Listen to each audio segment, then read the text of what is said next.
Hey everybody, thank you for joining us for our monthly webinar. This is Darren McHugh at DTC. We are excited to continue the series. We've had some fantastic topics and great presenters to this point. And this month is a month that everybody has been looking forward to because of the topic and jumping into marketing. Certainly one of those red or hot button issues that we hear about is dental practices trying to identify the proper marketing tools and ways to generate new patients coming in, and then how to keep their message consistent. So we're really excited to have Ryan Weber with us from Jameson, and he's going to go ahead. He's going to take us through their experience and some of their suggestions.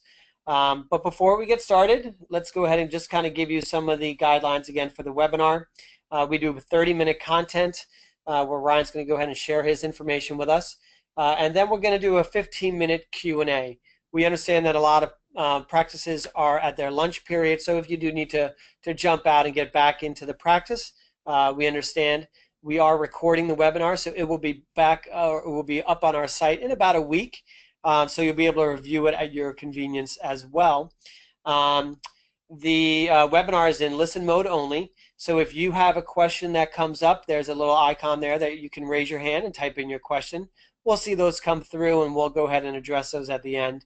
Other than that, we at DTC, for those of you who are not familiar with who we are dental IT providers. So what gets us out of bed in the morning is making sure that we can go ahead and help our practices continue to see patients efficiently and effectively, provide great health care and dental care through the use of technology.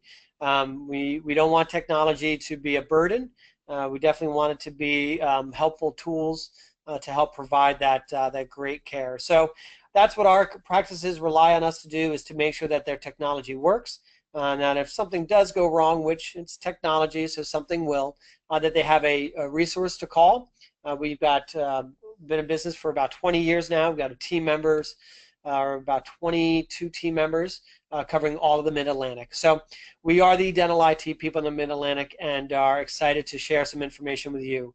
And being that we have been in dental for so long, we have been getting a lot of requests for other pieces of information outside of IT, and that's sort of where this webinar format came from. That was the genesis of starting the webinar. So we've been lucky enough to partner up and find great companies who are experts in their area, and they're donating their time at no charge for us and for you to go ahead and continue just to provide just another service to the dental community. So again, if you have a question, go ahead and raise your, click on that hand icon, type in your question, send it over.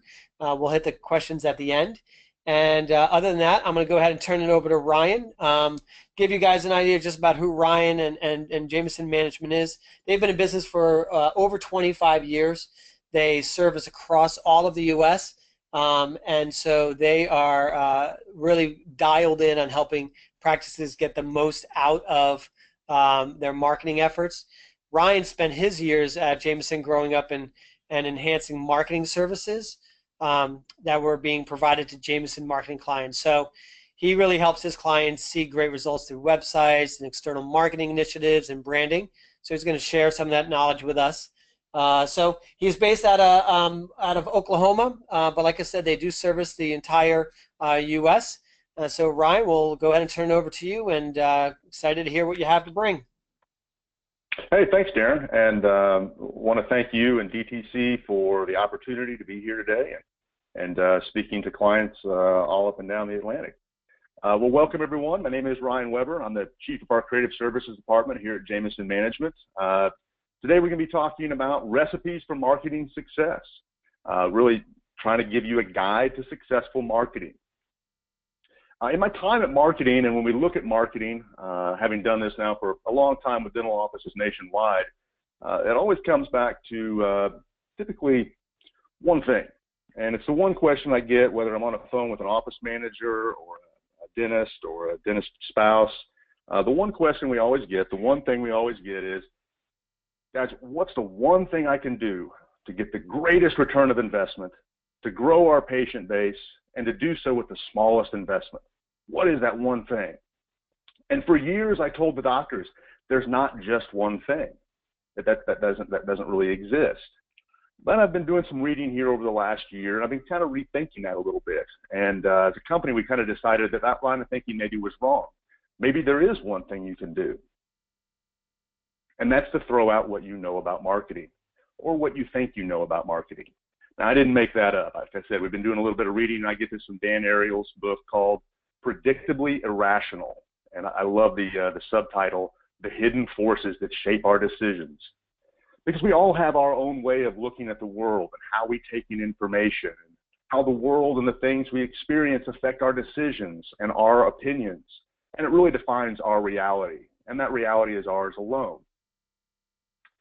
So what I do want to debunk is the myth of marketing as a silver bullet, because there is no one thing you can buy, one thing you can rent, one thing you can do that will get you consistent, great results across the board all by itself with nothing else considered. Maybe you're considering, oh, if I hire that one company, if I hire Jameson to post for us on our Facebook page, that'll solve all of our patient needs.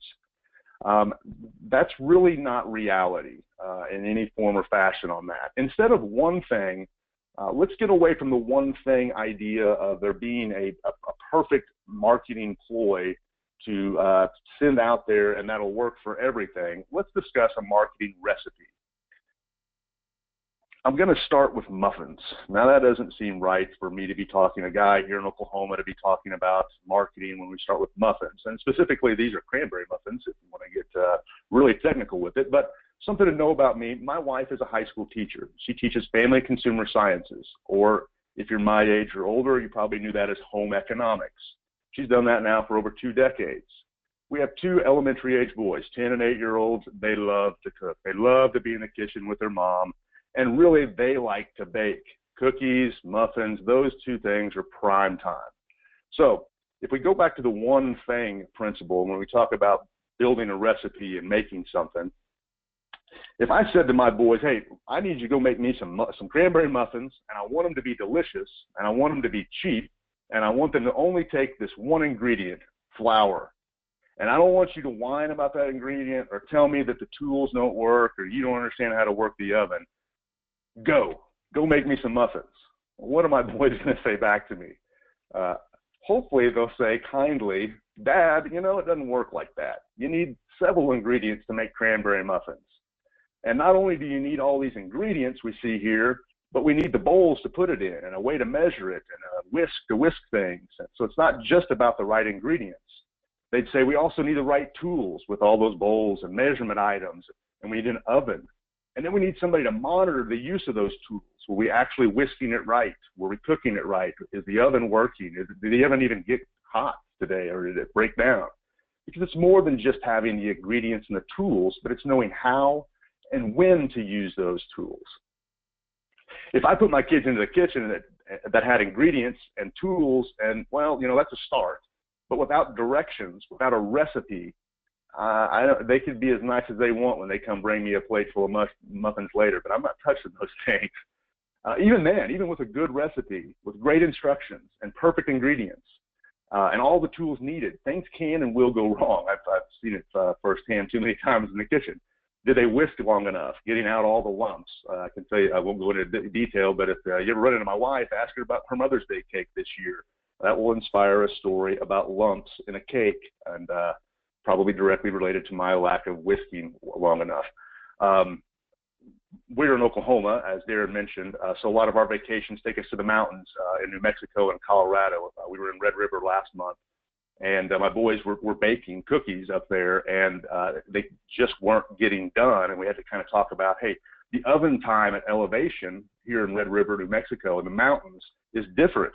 You know, it's different at 9,000 feet versus in Oklahoma City, where we are here at, I don't know, negative 20 feet or wherever we are here in Oklahoma when it comes to our elevation. So many, many items go into the end result of making muffins, ingredients, tools, directions. Those are things that you have to even consider starting. And then a knowledge that typically comes with experience of using those items. Your marketing is going to be similar to that. We don't look for one item to solve everything and make everything work. It can't and it won't. For example, I'm going to throw out 2 words from marketing, and I'm fairly certain everybody here's heard them. And I want you to ask yourself, what words do you think about when you hear them? Ready? Direct mail. Direct mail. What do you think about with direct mail? I'm going to venture a guess for you. Here's what you think about direct mail if you've done this in the past. Direct mail doesn't work. Direct mail was a waste of money. I did it 5 years ago. I burned $1,000, however many thousands, hundreds, thousands of dollars you spent on direct mail. I got nothing from it. Nobody ever mentioned anything. Or 2 people came in from it, and I spent X amount of dollars. It wasn't worth my time. Or it worked for me 10 years ago, but it probably doesn't work now. Or maybe my favorite, I like this one when I hear it from office managers and dentists. I don't read direct mail pieces. Therefore, no one reads direct mail pieces. Or it makes me look cheap. It makes me look desperate as an office. And I agree. Well, maybe not about the cheap and desperate part, but I agree that it may not have worked, and it may have been a waste of money. And I agree, maybe you don't read your direct mail pieces. But I agree if this was the one ingredient you went with back then to create your marketing plan. The end result probably didn't taste very good if that was the whole plan, that was the whole directions, the whole recipe. But let's dig a little deeper on this. Just direct mail. And this, I could use a lot of different examples. I'm just picking out direct mail because everybody associates some basic stuff to it. So let's dig a little deeper on it. We still all get direct mail. And who are we getting it from? Who do you see in your mailbox that you do or don't read? Well, you see a lot of big companies, Walmart, Target, Bed Bath & Beyond, BMW, Neiman Marcus, and on and on and on. But not just big major Fortune 500 companies. You see local companies too. You see lawn service and other dentists are doing. My wife goes to a dentist and I go to a different dentist, and I get his stuff. I get my wife's dentist stuff coming into me all the time, and it remains, right? So if it doesn't work, if direct mail isn't working right now, then why are all these companies doing it still? Walmart has people smart enough to know if something's working or not. Target, they have people who know this stuff. So why are they doing it? Well, I'll tell you why they do it. It does work, but it doesn't work alone as the one thing. And again, I use direct mail as an example, but I could have used anything. Do you have a website? Most people are going to say, yeah, I've got a website right now. Is that the one thing you're doing for marketing? Well, do people know that it exists? How do they find it? Can they find it when they're looking just for a dentist and not you specifically as a dentist? Do you use your website? Meaning, do you change it out? Do you keep it up to date? Or is there an offer on there still from 2014 and people go to the website and go, whoa, this is really outdated. I don't know if I want to go to this dentist. When was the last time you updated it? The same can be said for a lot of things. Your email systems, are you using it? Is it just a standalone thing tied to nothing else when you send out an email? Your phone skills, are people answering the phone when patients call? The ads you run, your community sponsorships, and so on and on and on. There are a lot of ways to market, right? I've mentioned just a handful there. One stat from What Sticks says that there are over 46,000 different ways. Now, I cannot name 46,656 different ways to promote or market your business, but somebody has counted those up, and that stat's been around for quite a while now. So it seems nobody seems to be debunking that one. So I guess that's actually what's out there. But there's a lot of ways to market out there, way more than one way to market. So how do you figure out which of these ingredients and tools to use? How to use them, when to use them, how to tell if they're working right, when to implement them, when to make changes, when to make small changes, when to scrap it all and do something different. Really, how are we going to find out if they're working right? Because we understand, your money doesn't grow on trees, and we don't want you to waste a bunch of it trying to understand what works. We just want you to spread your message to the potential patients in your area. Get your brand, your message in front of them where they live, maybe where they're commuting, maybe at a local sports deal. I don't know if you really put your stuff on a balloon, Maybe at a movie theater, you got an ad running there. Now, I'm sure some are saying, hey, I don't want my face on a billboard, or I don't want to advertise on a balloon or at the movie theater. Okay, there's over 46,000 other options, so you don't have to do those exactly. This is just an example here. But what I know is if we don't do anything, if we just live by doing one thing, we can expect this as the return for it. Nothing. That's been proven. You can't expect results with just one ingredient, with just using flour for your muffins. Your results are going to get you nothing worth eating. Now, I'm not telling you to go blindly into marketing with a bag of money and step off the cliff and just, shotgun approach, do all the marketing in the world out there. So let's dig in a little bit on how we're going to get started with this. And the way we're going to start is building our recipe for successful marketing. So we're going to build our goals. And the very first thing we have to do is know our audience. And then we're going to develop our message to that audience. The first part is the audience, though. And that's typically pretty simple. Who do you want to bring into your practice as a new patient? Where do they live? And what types of things do they like to do? Because we want to be there when they're with our message. That's what we want to know. We want to know the audience, and then we need to know our message. Once we have an audience and we've sent our message, then we need to understand the results after spreading that message and how those results are working. More on that later. So right now what I want to discuss is the message. What's your why? You have to develop a message that's unique to you. What is your why? Why should someone come see you? I'm going to give you a hint on answering that. Because here's the hint. It's not because you have digital dentistry or state-of-the-art equipment or quality care or a friendly caring team or advanced CE or a beautiful office. But all of those things are wonderful, and I hope that you have those things and you offer your patients that. But I'd rather that you think, why do you have these things? Why are you doing all of this? Anyone can go out and get quite a bit of these things, maybe not all of it, but anybody can go out and get these things. They can go pay for CE courses in a beautiful office and state-of-the-art equipment and all of those things. But why did you do it? That's going to help answer that question on what your message is and the type of dentistry you're doing out there. You have to understand what makes you unique and then live it out loud and proud where everybody can see it. People are drawn to that. We also want to make sure, though, that as you are doing these marketing efforts, that the marketing effort you put out is reflective of you and your why, and make sure it is reflective of who you are today. I see a lot of people who come to me with websites and logos and stationery and ads, and they say things like, Ryan, I've been running this ad for 8 years, and it used to work, and now it doesn't. I've been running this, I've had the same website for 10 or 12 years, and it used to kind of work for me, but now I don't think it's working for me anymore. So make sure that your marketing efforts today are reflective of today and who you are now.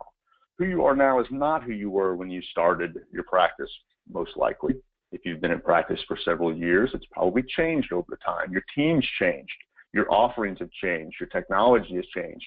Why has that changed? And then we got to package it nicely. I've had people say that a dentist logo doesn't matter. And there's a lot of logos out there. I see a lot of logos on a daily basis, really. But certainly every week we see handfuls of logos and people wanting us to evaluate those and make recommendations on them. They think that the extracted tooth to the screw inside of it's just fine, that represents exactly who they are. And while you won't get a whole large number of patients to say that they picked a dentist off of a logo, the reality is that your logo should reflect you in your practice, and it should reflect kindly on you in your practice. But you have to live up to that package as well. You can't present a Tiffany's Bach image and then deliver a brown paper bag, or at least not for very long. You can do that, but people are going to catch on to that pretty quick. They're not going to give you referrals. They're not going to come back. They're going to move on. Life's not going to be very good if you're trying to trick them with packaging. So you not only have to package it correctly, but you got to deliver on what you package yourself up to be. But inside of that packaging, you get to tell people who you are and describe your message. And we're going to get to that a little bit. But one thing I like to say is the words you use in your message is important as well. In fact, it can be very advantageous. For example, you see right here two different things, exactly the same thing, with just a little bit different messaging on them. Would you pay $3 a bag for just regular old oranges, or would you pay $4 a bag for juicy oranges? Well, I know what I would do. I'm all about the juicy oranges, and as soon as my kids see that, they're after the juicy oranges, and me, I'm kind of a math stat nerd. I'm thinking that, six oranges in the bag, divided out by $3 or divided out by $4. That's not very much difference between. Anyway, I'm getting a little crazy there, but that's kind of how I think. And I'm like, all right, I'm juicy oranging it all the way. Do you want your patients looking for regular old oranges, or the ones looking for the juicy oranges? Did you get all of this equipment and the state-of-the-art, equipment you've got in your office and this awesome team you've built? If you have all of that, you have juicy oranges, and you need to market that and put that message out. Let's talk about that message. Right, so we've got that message talked about, where we developed your message a little bit. We're understanding the why. Why do you do what you do? So once we have that message developed, now we need to distribute the message. And this is really why direct mail didn't work very well back in the day, especially if you did this. If you got your message, if you got your ad, if you got a special or whatever it was that you did with your direct mail or an advertisement in a local paper or wherever it was, and you ran it once, you sent it out once to this neighborhood or once to this zip code, your message needs to be spread out 5 to 7 times. In fact, 5 to 7 times is what people need to see, feel, hear, and experience your message before they act on it. So it's why you see advertisements played over and over and over, right? They always launch with the Super Bowl, and then they run them all year long, and sometimes you get tired of those same ads. Or you see Nike all over the place, right? You see Nike ads, and then sometimes a Nike ad's just like their logo sitting there because they've done such a good job of branding it over the last 30 years. They don't have to do much anymore other than just put the swoosh out. They put a swoosh on all your favorite college teams and pro teams, on a billboard here or on a bus stop over here. They do that because they never want you to forget that they exist. They always want you to remember Nike. Another good one is Coke. Coke is a wonderful one. I like to ask the question of my dentist, why do you like Coke? Pretty much everybody says, yeah, they're either Coke or Pepsi people, one or the other. I'm going to stay with Coke right now because that's, I don't know, Oklahoma, that's what we do. So why do you buy Coke? Why do you get a Diet Coke over a Pepsi Free, or why do you get a Coke over another option? What was the one ad, the one Coca-Cola ad that you saw that made you buy Coke over all other options for the rest of your life? Well, it wasn't really one ad. It was a large combination of things, from ads to availability to the product itself and the fact that you like it. And that's what we're looking for when we're marketing you. It's not just one thing. It was a whole experience of things that a patient or potential patient gets to see with you. And that can come from a variety of examples, things that you can spread your message, websites, search engine optimization, so all the social media platforms, radio, and on and on and on through this. But even inside of these things, even inside of website and SEO, networking and social media, you could really have another 5 to 7 things inside of each one of these bubbles that would further broaden the reach of your message. That's what we're trying to dig into when we spread the message that you've created. Now, let's go back to that direct mail piece, and let's talk about not sending it out as the only thing we do, but instead surrounding it with 5 to 7 items or more. What if we, instead of just sending out a direct mail piece, were to increase the frequency of the direct mail piece? Instead of sending it once, what if someone saw it 5 times, or maybe a little different version of it 5 times? But not just that. What if it asked them to either make a call, or for more information, hey, go to this landing page on our website and check it out. And that landing page had more information about the offer, about your practice, about the service that you're now providing. And they leave that web page and thinking, oh, that's pretty neat. I kind of like that. Maybe I'll make a call. And then they go to their Facebook. And on Facebook, they see an ad for you over there on the right-hand side. Whether they click on the ad or not, there it is. There's your swoosh staring at them in the face when they're doing stuff that they are going to do every single day.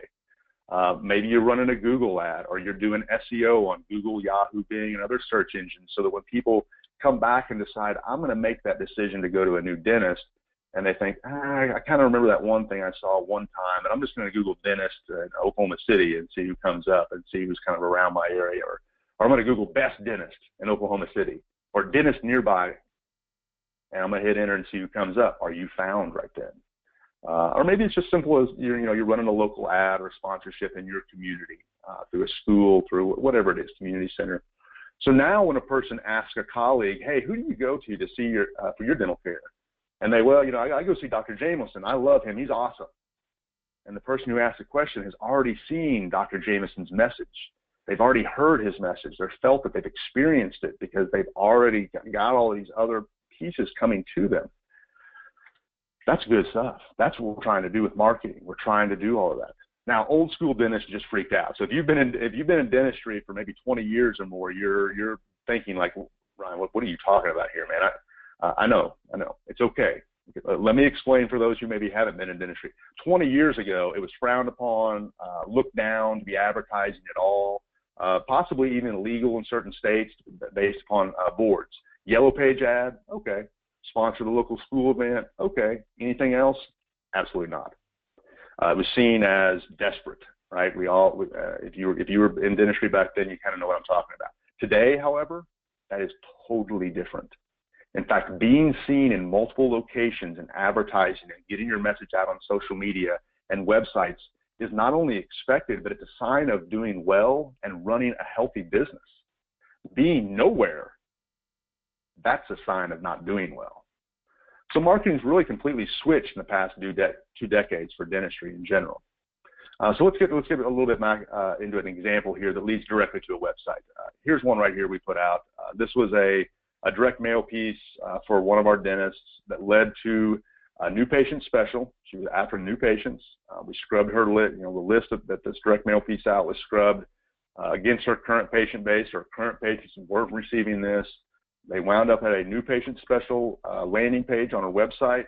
They could fill out information to schedule for whitening and get the ball rolling right there.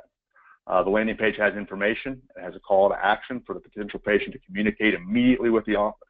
Beyond that, once someone visited that site, this particular one, they got retargeted with those Facebook ads. They said, they've landed on their website, and maybe they left and didn't fill it out and went back to Facebook, or maybe they did fill it out and went to their Facebook or Instagram page. They still saw the ad over there from the Advanced Dental Center saying, hey, come back over here, or you made a good decision. Look, here we are here. Your decision was right by sending this information. Heck, maybe they left here and didn't fill anything out because they were at work and the boss walked by and they had to shut it down, or they were at a kid's practice and had to go, or hopefully, and we don't recommend this, maybe they were at a stoplight and were flipping through stuff and saw it, like, I have to get back to that. Who knows why they left? We just know that they were there once and they were interested for a moment in time, and we want them back. And you can use ads and retargeting ads and online things to remind them that, hey, you were interested in this. We're still here. Come take a look at us again. So we're not reinventing marketing here. These are just smart ideas to leverage every single opportunity you have. Whatever you're already doing, leverage it. Did you add a new team member recently? Did you sponsor a Little League team? Did you go to a new CE course? Did you add a new CAD/CAM system? Leverage that. You can take these ideas and think about your 5 to 7 times that you want to reach out to people and how you're going to do that. The CE course, the CAD/CAM, community sponsorships, whatever it is, get your message out to where the patients are. So looking over here at the list we've got right now, on those 5 to 7, tell your patients. I cannot tell you how many times we've had people buy CAD/CAM, $125,000 CAD/CAM system, and nobody knows they did it. They spent X amount of dollars taking their entire team to a CE course in Nashville, and nobody knows they did it. They brought in people to teach them how to run their business better, how to run their technology better. They're spending money to do stuff. They're sponsoring people in their community, and nobody knows they did it. Whatever it is, get the message out to where your patients are. you really, I can't stress that enough on the tell patients repeatedly. Give them a handout, put in office signage up right now about a CE course. If you took hopefully if you go to a CE course, if you haven't done this, take a photo of you at the CE course. It doesn't have to be anything fancy, just something there. If your team went, take a whole team photo. If you had a new CAD CAM system, put a sign up in the office in your operatories about what you've been doing, that you do sponsor the Little League baseball team. Get a picture of the Little League baseball team. You might need some signatures to okay on that kind of stuff. That's not an obstacle. That shouldn't be an obstacle to being able to use a photo there. But get that information out and make sure that your patients, your current patients, know what you got going on in your office. We'll talk about that in a little bit more. But handouts, if you're not just telling them word of mouth and giving them an in-office sign, put a handout in the bag that you give your patients when they leave that dental hygiene appointment, so that they have that information when they get home and can look at it. Put that information on your website. Put that information on your social media, not just Facebook, but hopefully you've got Instagram maybe, or maybe you're thinking about adding a YouTube page. We can talk about that a little bit. Send it out in an email. If you send newsletters, send it out in your newsletter or e-newsletter. If you have an on-hold message service, and not everything is going to be perfect for everything here, but if you have an on-hold message service, a lot of people just forget they have it. They kind of set it up once and just leave it. And that is a system to use for who calls your office. Well, your patients call your office and potential patients call your office. They can be getting that message on your on-hold message service. You could use the old snail mail and direct mail or just send out a letter about a new team member or a new service you've offered, or you could send out a postcard as well. I encourage you to do these things. You want to make sure that your current patients understand what your message is, what you're offering, what's new in your office. Hey, we want a majority of your new patients coming from patient referrals. Your current patients are referring in a majority of your new patients. That's what we want. But we have to empower those patients by giving them your message and giving them the information that they need to speak about your office. So I encourage you, if you and your team do nothing else right coming out of this webinar, sit down right now and think of just one marketing opportunity that you have right now or that's coming up in the next month or two. Sit down, write out what that opportunity is, and then come up with 5 to 7 ways to spread that message. Ask yourself, is this something that we really want to do and will commit to doing? If the answer is yes, hey, go forth and conquer. If it's no, hey, set it aside. Maybe that's not the right time for that particular thing. Now, I know you're thinking, well, 5 to 7, that's a lot of money. I don't know if I can spend that kind of money. Let's look back at what we just have in just this list, just these handful of things of the 46,000 opportunities there are to promote. Tell patients, free. In-office signage, almost free. Maybe just printing stuff off and put it in a frame. Handouts, maybe just printing things off and handing them out. Adding information to a website that already exists, typically free or very, very minor cost depending upon who your website host is with editing your site. Social media, free. Sending out an email through your email system, free. Adding something to a newsletter or an e-newsletter that you already are paying for and sending out, free. Changing your on-hold message, free. Using snail mail, not free. Postcards, not free. But a lot of that stuff was free already, guys. It doesn't even cost money. It takes a little time. It takes effort, and it takes you setting a goal, you creating your message, and getting it done. There's so many things you can do to spread your message, to build your message, to reach the audience. And then, of course, once you've spread the word, we have to measure the results. It's time to measure the results. And unfortunately, I am a very stat-driven person who loves math. And unfortunately, in the decade plus that I've been in dental marketing, the measurements have not been done very well, if at all. Most practices don't track anything at all. And those that do tend to look at it in terms of black and white, direct return of investment. If you're that person, you know who I'm talking to here. You look at individual marketing activities and you make decisions based solely off of the one individual item. Did anybody call in about the ad, that one ad we ran one time in the local magazine? No, we're never running it again. It's just not that simple. It's just not cranberries making the muffin taste good. But nobody likes to mention the flour, you know. Anyway, Many times I hear doctors say, well, we used to get most of our patients from current patient referrals, so we just stopped doing direct mail or stopped doing SEO, or we stopped running that ad at the high school baseball field, whatever it is. But now our patient referral numbers have dropped. Well, it's almost certain they dropped because you dropped your marketing, and instead of doing the 5 to 7 things you were doing, you've now decided to go down to 1 to 2 because you thought those were the only things that were working. So if we're not looking at direct, and that's a little bit of an odd concept to think about, but everything works together. Think back to why do you drink Coke? Why did you buy a pair of Nike tennis shoes? It wasn't just one ad, it was a lot of things. If I ask you, you have to tell me one thing, why you're here, why do you drink Coke? You know, maybe you come up with the one ad of Coke that you remember from 1989 like I do that I thought was really cool, and I've never forgot that ad. But that's not the reason why I drink Coke. There's a lot of reasons why. There should be a lot of reasons why people are coming to you as a new patient. They may think, well, because my colleague referred me. That might be what they say, but they also checked out your reviews online and your website and your social media pages and you know, all of those different things. So if we aren't looking at direct return of investment, what do we look at? Jameson, we like to look at 3 major items. Number 1, we like to look at new patient numbers overall. Are they growing as a whole compared to last year's?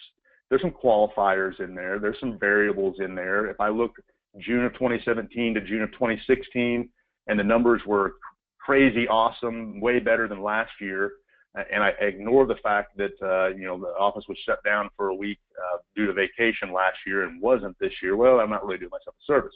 But I want to look at new patient growth in general, and I try to compare apples to apples on that. I also like to look at the quality of patients that are coming in.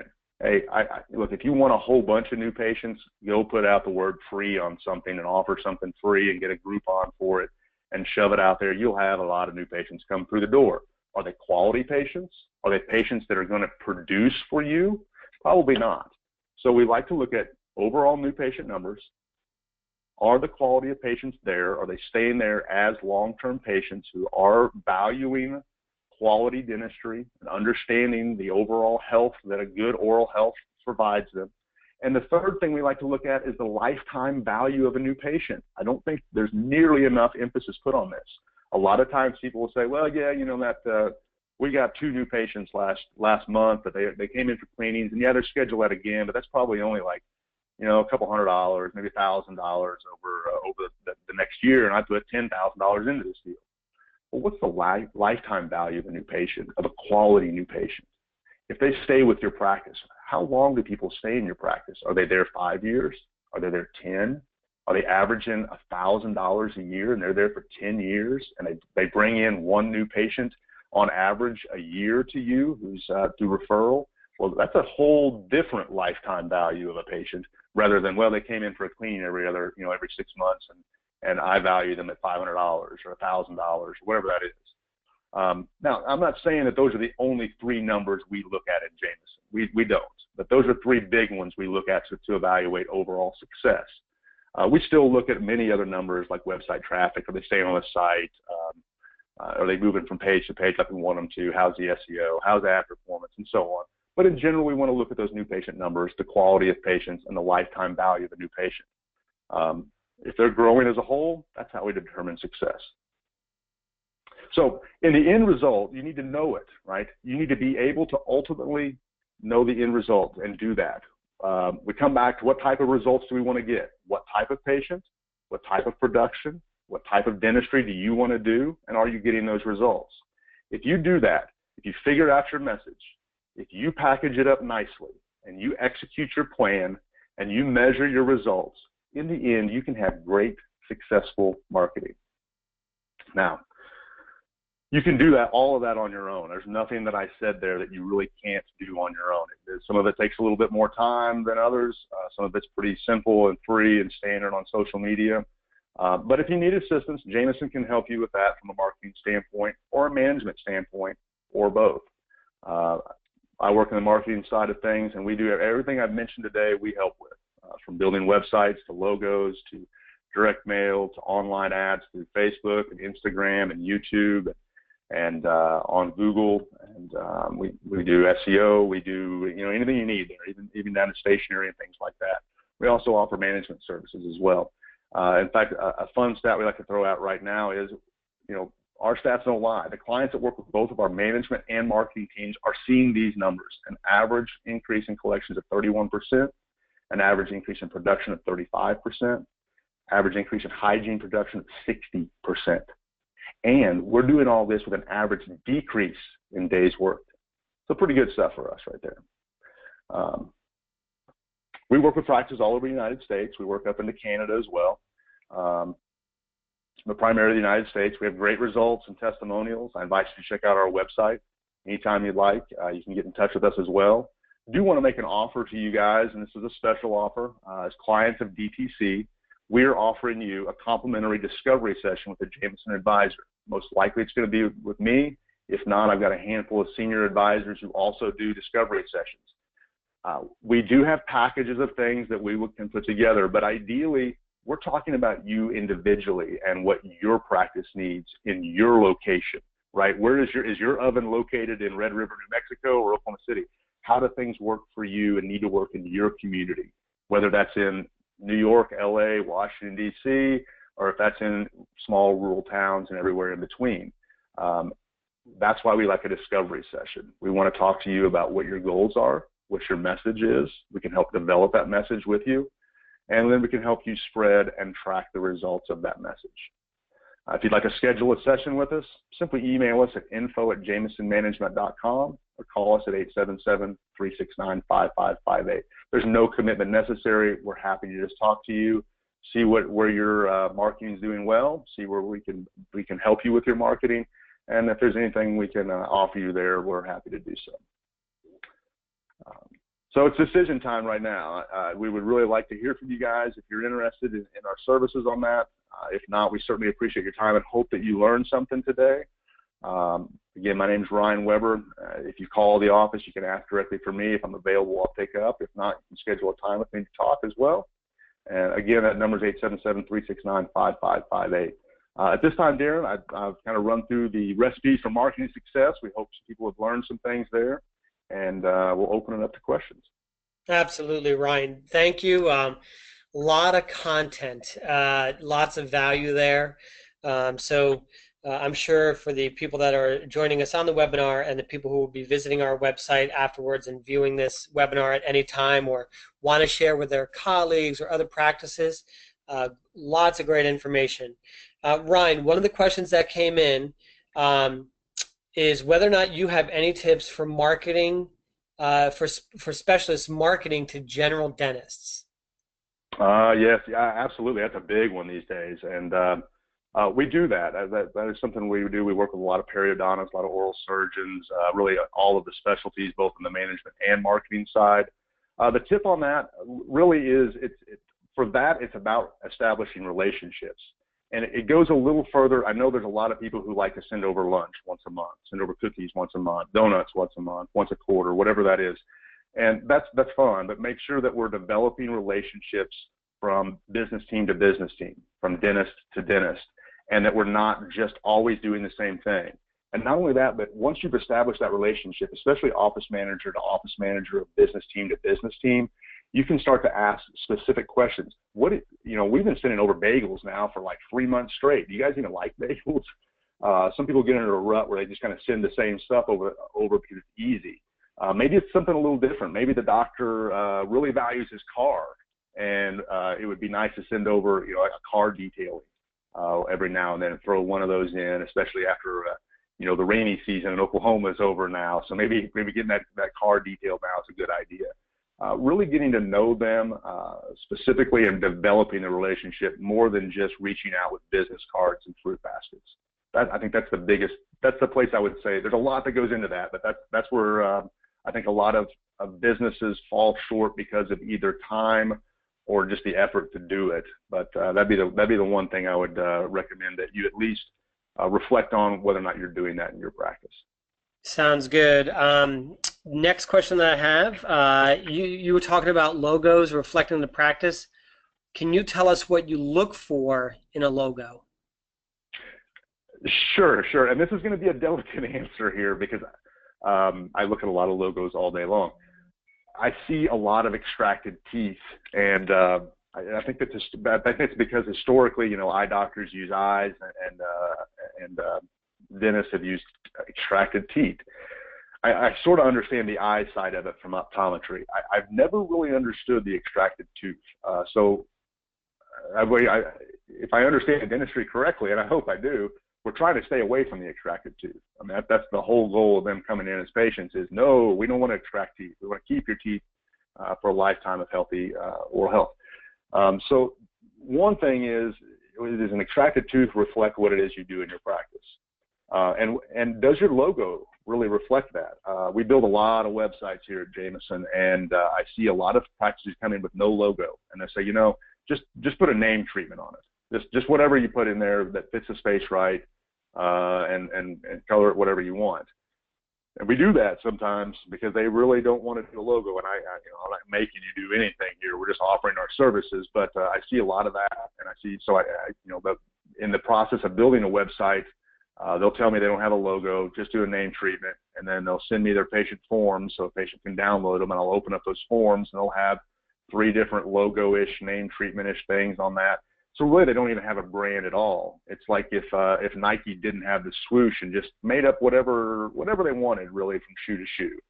And I never really understood that. So some things we look at are, the style of the font you're using tells a lot about what your logo is. If it's serif, it's non-serif. Serif and non-serif mean it has feet on the logo. Is it in cursive? Is it handwritten? Is it block? Is it all capitalized? Is it all lowercase? Is there a mixture of things? Those things, while most people, when they look at it, don't necessarily associate directly with something, they do associate, a traditional font with a traditional dentist, a modern font with a modern dentist, a handwritten cursive fancy font with somebody who's probably going to do a lot of cosmetic dentistry. The colors that you use in your font say certain things. If you've got red in your font, red's a big one. Red, typically in the medical field, red means emergency, blood, and that's certainly not something that typically a dentist wants to reflect with that. That doesn't mean always that's the case, but those are some general things: the font, the size of the font, how it's used, style of it, color of it, and then if you have an icon like a tooth or like a toothbrush or those kind of things, like, is that really speaking to you and your message? I see a lot of things because, again, we're close to mountains here, where a dental office will always want an icon with mountains in it. And does that really make them stand out? If you're in Red River, if you're in Vail, Colorado, and you have mountains in your logo, are you really unique? Is that saying anything about you, or just that you live in Vail, along with every other dentist that you're competing against? So those are the things we look at in logos and try to work with. Kind of goes back into that message again, and your message. What is your message? And this needs to be your logo. So we kind of try to tie those two things together and work with the dentist to develop a logo that makes sense for he or her. Gotcha. Great. So I know we're definitely have filled the time. Ryan, there's one more question here, and I get this one a lot as we help new practices do build outs and practices trying to market. Is Facebook still the best place for us to be in social media, and should we expand out from there? So I know we only have about a couple minutes left, so kind of give us some few pointers or insight on that. Sure. Facebook is definitely the place to start. That's the place where most people are. I don't know how many people are on Facebook now, but it's a huge amount of people. It'd be like the largest country in the world if it was just Facebook. But you should start to think about expanding that out. And the next thing people ask about is Twitter. Oh, all right, with Twitter, some of our practices use it. But the one that seems to be coming up for the younger generation more is Instagram. And people want to see photos and they want to see videos. So if you have Facebook, you should be able to tie to Instagram already. And it's one thing, if you post a photo one, Instagram's going to get it as well. And the other place I would say that you really need to investigate is YouTube. All these things are free. YouTube seems strange because it's all video work and people think video is going to cost $1 million. But you can take videos of patient testimonials. Somebody says something nice and we'll leave you a testimonial, video it, make it be 15 seconds, put it out there, use it on Facebook, use it on Instagram, use it on your website. Those three things right now, to me, Facebook, Instagram, YouTube, are the places to be. It's where people are. It's where you need to be because that's where they're at. Great. Well, we're going to go ahead. We're going to wrap it up. Again, this was fantastic to have so much information. Ryan, we really appreciate your time and the expertise that you bring to this subject matter. For those, again, who would like more information, Ryan's information is up there. We will go ahead again and post this on our website. If you have questions about it or would like more information, if you need to contact Ryan, contact someone at our team at DTC, definitely do that.